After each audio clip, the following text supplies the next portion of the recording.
Hey guys, आज की video में हम कवर करेंगे MEG 9 का ब्लॉक नंबर 1 जिसका नाम है an introduction to Australian literature. तो ये जो MEG 9 है ये ऑस्ट्रेलियन लिटरेचर पर डील करती है। इसके जितने भी वर्क हैं जैसे कि वॉस है या फिर ड्रोवर्स वाइफ है या फिर अगर आप बात करते हैं चोजन वेसल की, तो ये कहीं ना कहीं उसी के लिटरेचर से डील करेंगी, उसकी हिस्ट्री पर डील करेंगी। तो ये इसका फर्स्ट ब्लॉक है। यहाँ पर इंट्रोडक्शन की बात करी गई है कि उसका इंट्रोडक्शन दिया जाएगा और उसी के बाद जितने भी बाकी ब्लॉक्स हैं वो इससे कनेक्टेड हो जाते हैं। तो इंट्रोडक्शन किसी लिटरेचर का स्टार्ट करने से पहले उसकी हिस्ट्री को जानना सबसे ज़्यादा इंपॉर्टेंट होता है। जैसे कि अगर हम ऑस्ट्रेलियन की बात कर रहे हैं तो हिस्ट्री ऑफ ऑस्ट्रेलिया को जानना इंपॉर्टेंट हो जाता है, क्योंकि हम सबको पता है कि जो लिटरेचर है वो कहीं ना कहीं हिस्ट्री को ही प्रेजेंट करता है। जो हिस्ट्री है और जो लिटरेचर है आपस में कनेक्टेड होते हैं। हाउ? क्योंकि जैसे कि जो हमारी हिस्ट्री होती है वो हमारे लिटरेचर में लिखी होती है, और जो हमारा लिटरेचर होता है हम उसे पढ़कर ही हिस्ट्री के बारे में जान पाते हैं कि उस टाइम पे टाइम पीरियड था इस तरीके का, उस टाइम पे इस तरीके की सिचुएशन रही थी, या फिर कौन कौन से राइटर्स थे, कैसी सिचुएशन थी, या फिर किस तरीके से वर्क हुआ करते थे, किस चीज़ को इम्पोर्टेंस मिलती थी। तो ये चीज़ें हमें पता चली लिटरेचर से, हिस्ट्री के बारे में, और हिस्ट्री से ही जो है लिटरेचर बनकर सामने आता है।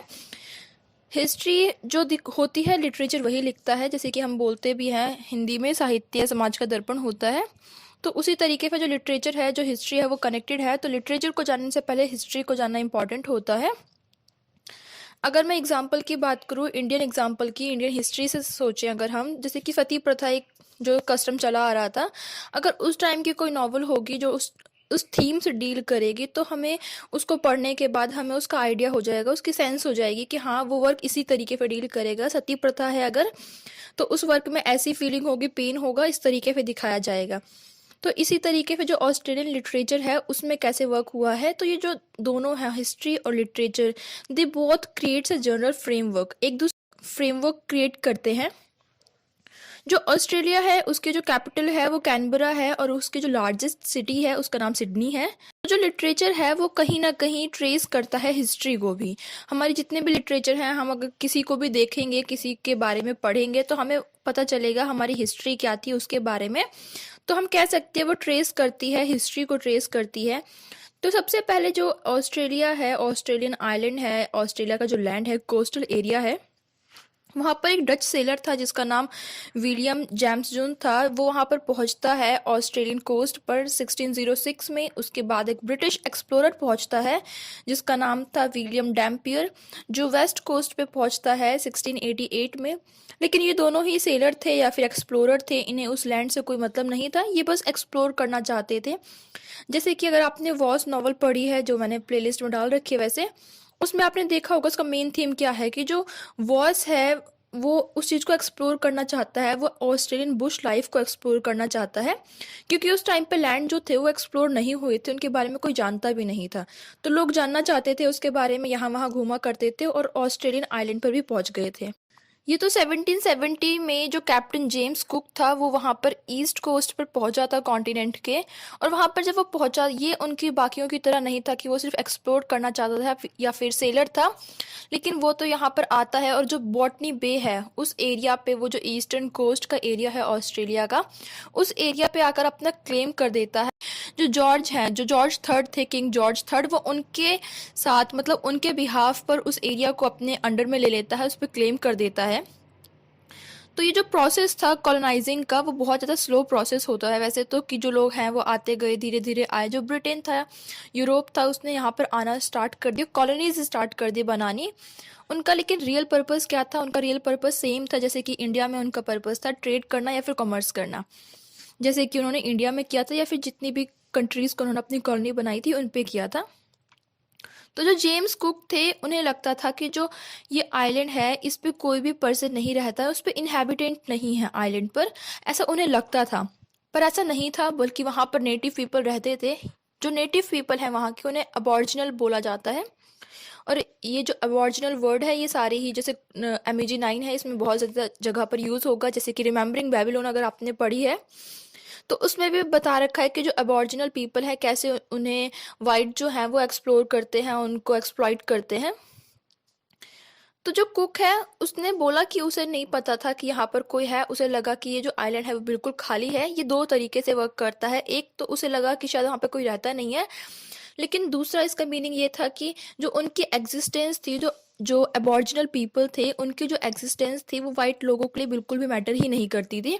वो यहाँ पर रहे या ना रहे, उनको उस चीज़ से कोई मतलब नहीं था। उन्हें उनकी जो एग्जिस्टेंस है वो बॉदर नहीं कर रही थी।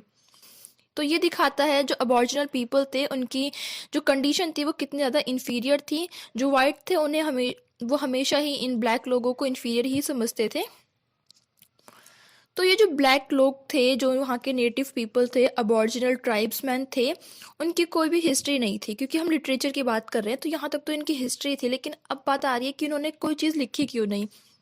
क्योंकि जो हिस्ट्री है वो तो तब बनेगी जब लोग हैं या फिर जो कॉन्टिनेंट के जो लोग हैं, वहाँ के जो पीपल हैं, वो कोई वर्क लिखेंगे। लेकिन ये जो अबॉरिजिनल पीपल थे, इनकी कोई लैंग्वेज नहीं थी, मतलब वेल डिज़ाइन लैंग्वेज नहीं थी। बोलते थे लेकिन ऐसी नहीं थी कि फुली फर्निश कोई इनकी लैंग्वेज है या फिर जो हर एक पर्सन उसको लिख सके, जान सके। प्लस इनके पास मटेरियल भी नहीं थे, जैसे कि पेपर, पेन, इन सब के बारे में भी इन्हें नहीं पता था। क्योंकि ये वैसे तो आदिवासी हम बोल सकते हैं, उस तरीके के ट्राइब्समैन थे।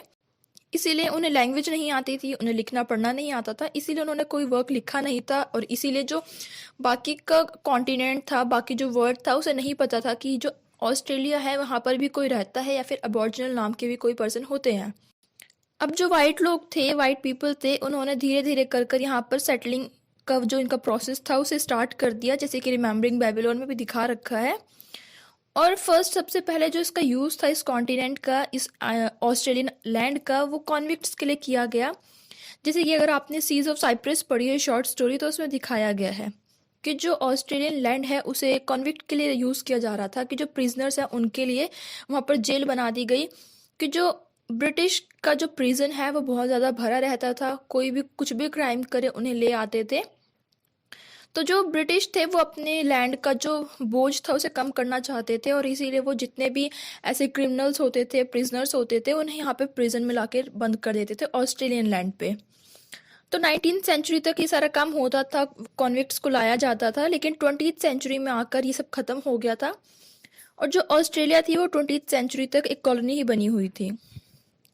जो ऑस्ट्रेलिया का लैंड है, मैक्सिमम जो लैंडस्केप है वो ड्राई लैंडस्केप है, और इसीलिए जो ह्यूमन इनहेबिटेंट्स है वहाँ पर वो बहुत कम है या फिर कहीं कहीं पर ही है जो उनकी इनहेबिटेशन है।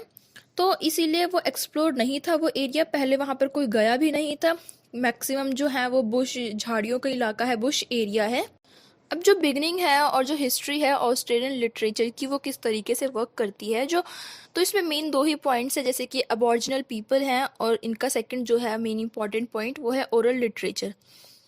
तो सबसे पहले हम बात करते हैं कि जो ऑस्ट्रेलियन लिटरेचर है वो कैसे लिखा गया, स्टार्ट कैसे हुआ। क्योंकि इन्होंने तो कभी कुछ लिखा नहीं था, अबॉरिजिनल पीपल ने कुछ नहीं लिखा था। तो जो कॉमनवेल्थ पीपल थे, जो वाइट पीपल वहाँ पर आ रहे थे, सेटलर्स जो थे ब्रिटिश के, सबसे पहले उन्होंने लिखना स्टार्ट किया। और जब वो लिखते थे तो उनके ऊपर जो इन्फ्लुएंस था इंग्लिश लिटरेचर का वो बहुत ज़्यादा था। वो बिल्कुल वैसे ही लिखते थे जैसे कि कोई अंग्रेज जो है वो इंडिया के बारे में सोचता है, वैसे ही जो अंग्रेज थे वो ऑस्ट्रेलिया के बारे में लिखते थे। जो उनका प्रोस्पेक्टिव होता था वो अलग होता था, वो अपने प्रोस्पेक्टिव से लिखते थे। जैसे कि अगर आपने हार्ट ऑफ डार्कनेस पढ़ी है तो उसमें आपने देखा होगा कि जो कॉनरेड है उन्होंने जो अफ्रीका है उसे किस तरीके से सैवेज दिखाया है। तो ये उनका प्रोस्पेक्टिव था। उन्होंने जो लिटरेचर लिखे, सबसे स्टार्टिंग में जो लिखे वो उनके प्रोस्पेक्टिव से लिखे गए थे। धीरे धीरे जो लिटरेचर थे वो दो पार्ट्स में डिवाइड हो गए। एक था जो अबॉरिजिनल पीपल लिटरेचर लिखते थे वो, प्लस दूसरा था जो वाइट सेटलर्स लिखते थे वो। तो जो सोशल और इकोनॉमिक डेवलपमेंट था उसके साथ ही साथ जब वो डेवलप होने लग गया, सोशल और इकोनॉमिकल डेवलपमेंट, उसके साथ लिटरेचर का भी डेवलपमेंट स्टार्ट हो गया। जो ओरल लिटरेचर है, जो सेकंड इंपॉर्टेंट पॉइंट था, तो जो ओरल लिटरेचर है वो सबसे स्टार्टिंग में वही रहा है। जैसे कि हम सबको पता है स्टार्टिंग में कोई भी रिटन लिटरेचर नहीं होता है। अगर मैं इंडिया की बात करूँ तो इंडिया में भी पहले रिटन नहीं था, सबसे पहले ओरल ही स्टार्ट होता है। जैसे कि सॉन्ग्स होते हैं, हमारे नेटिव सॉन्ग जो होते हैं, फोकलोर होते हैं, गीत होते हैं, ये सारी चीज़ें ही पहले ओरल में होती हैं। वन बाय वन वो फर्स्ट जनरेशन से सेकेंड में पास होती रहती हैं। तो पहले ओरल लिटरेचर था, उसके बाद रिटन लिटरेचर आया है। 19th सेंचुरी से पहले जो अबॉरिजिनल नेटिव थे, जो नेटिव लोग थे वहाँ के ऑस्ट्रेलिया के, वो इलिटरेट थे। उन्हें नहीं पता था कि वो अपने वर्क को कैसे प्रिजर्व करें, उन्हें नहीं पता था कि लिखकर भी अपने वर्क को प्रिजर्व किया जा सकता है। आप उसमें बुक लिख सकते हो, आप उसके पेजेस लिख सकते हो, उन्हें नहीं पता था। उनके पास प्रिजर्व करने का सिर्फ एक ही तरीका था, वो अपनी जो उनका कस्टम था डांस का, फोकलोर का, गीत या फिर ओरल फॉर्म में कितने भी चीज़ें हो सकती है, वो उसी से अपनी चीज़ों को प्रिजर्व करते थे, अपने कस्टम को प्रिजर्व करते थे, और वो वन बाय वन एक जनरेशन से दूसरी जनरेशन में पास ऑन होता गया। लेकिन ये पास ऑन हुआ कैसे? क्योंकि ये जैसे कोई एक कहानी सुनाता है, फिर वो दूसरे को सुनाता है, फिर दूसरा तीसरे को सुनाता है, तो इस तरीके से प्रिजर्व था इसमें। जो वाइट सेटलर्स थे उनके साथ जो रिटन लिटरेचर था उसकी भी एग्जिस्टेंस बढ़ने लगी। वो वाइट सेटलर जैसे जैसे आते गए और जो रिटन लिटरेचर था वो भी धीरे धीरे उसका जो अमाउंट था, जो उसके नंबर थे, वो बढ़ते गए। तो सबसे पहले जो लिटरेचर रिटन लिटरेचर आया था वो पोइट्री थी। जैसे कि सबको पता है कि सबसे पहले पोइट्री ही आती है। जैसे अगर मैं इलियड की बात करूं जो कि बहुत फेमस है, ग्रीक में लिखी हुई है, ग्रीक की, तो उसमें जो कहानी है वो कहानी जो है वो वर्स की फॉर्म में होनी चाहिए थी, एक नॉवल की फॉर्म में होनी चाहिए थी, लेकिन जो उसका पैटर्न है, जो उसका वे है, वो पोइट्री की फॉर्म में लिखा हुआ है। अगर मैं कैंटरबरी की बात करूँ वो भी पोइट्री में लिखी गई है। आप कोई भी ग्रेट वर्क देख लीजिए वो पोइट्री फॉर्म में ही लिखा रहता है, क्योंकि लोग स्टार्ट में उसे हम करते हैं, उसे गाते हैं। तो सबसे पहले जो एग्जिस्टेंस में आती है वो पोइट्री ही आती है। तो जो ऑस्ट्रेलियन जो नेटिव पीपल थे, जो अबॉरिजिनल पीपल थे, वहाँ पर तो उस लैंड पर प्रिजन बना दिए गए थे। तो जो अबॉरिजिनल पीपल थे उन्हें भी प्रिजन में डाला गया था। बहुत सारे ऐसे लोग थे जिनका क्राइम कुछ भी हो, चाहे वो स्टीलिंग हो या फिर मर्डर हो, सबका पनिशमेंट सेम होता था, उन्हें प्रिजन में डाल दिया जाता था।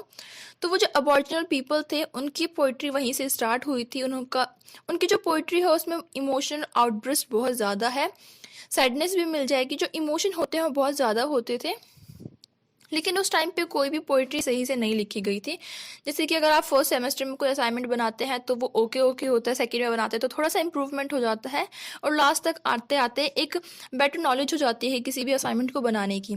तो उसी तरीके से जो उनकी पोइट्री थी वो स्टार्टिंग में उसमें कोई भी रिदम नहीं था, फॉर्म नहीं थी, लेकिन धीरे धीरे वो जो उन्होंने लिखा वो तो ठीक था जो भी था, लेकिन धीरे धीरे करते करते जो पोइट्री की फॉर्म थी वो सही होती गई, उसमें सही से पोएटिक डिक्शन होने लग गए, फॉर्म होने लग गए, स्टाइल है, रिदम है, राइम है, ये सारी चीज़ें बढ़ने लग गई।